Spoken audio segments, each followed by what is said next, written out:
Fair and lovely মাখলেই যদি মুখ ফর্সা হতো তাহলে আফ্রিকার প্রত্যেকটা মানুষ সবার আগে মেখে ফর্সা হয়ে যেত। হরলিক্স খেলে যদি লম্বা হওয়া যেত তাহলে সবার আগে আমির খান এবং নেহা কাকার খেত।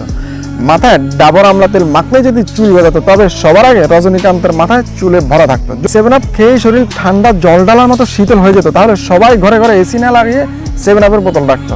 ম্যাঙ্গো বা টুটিকার মতো যদি আসল আমের স্বাদ থাকতো তাহলে সবাই আমের সিজনের জন্য অপেক্ষা করতো না। যদি সত্যি বিয়ার্ড অয়েলের দাড়ি গজাতো তাহলে বিয়ার্ড প্ল্যান্ট নামে কোনো চিকিৎসা বের হতো না। যদি স্কুটি কিনলেই পৃথিবীর সমস্ত আনন্দ অনুভব করা যেত তাহলে 20 টাকার মার্সিডিজ না কিনে সবাই স্কুটিতে চড়তো।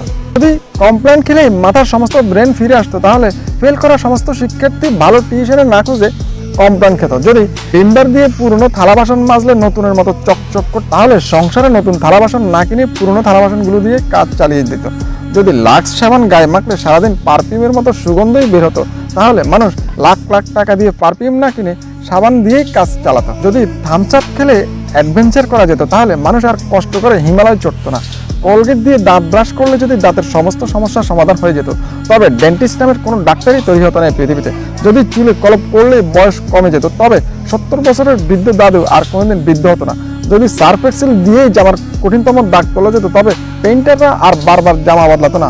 মানতে কষ্ট হলেও বাজারে বিক্রি করা পণ্য নিয়ে যেসব অ্যাডভার্টাইজমেন্ট করা হয় তার 99% মিথ্যে। এই প্রোডাক্টগুলো আংশিকভাবে কাজ করলেও এরা যেভাবে অ্যাডভার্টাইজ দেয় তার সঙ্গে কাজের কোনো মিল পাওয়া যাবে না। তাই অ্যাড দেখে পণ্য যাচাই বাছাই করা বন্ধ করুন। অ্যাট ফার্স্ট ইউজ করুন, তারপর ডিসাইড করুন এটা আসলে ভালো নাকি খারাপ। তাই আজ থেকে চোখ খুলুন আর এরকম ইন্টারেস্টিং ভিডিও পাওয়ার জন্য আমার চ্যানেলটি সাবস্ক্রাইব করুন এবং পেজটি ফলো দিয়ে সাথে থাকুন। একটা লাইক, একটা কমেন্টস, একটা শেয়ার দিয়ে আমাদেরকে উৎসাহিত করুন। ধন্যবাদ, ভালো থাকবেন।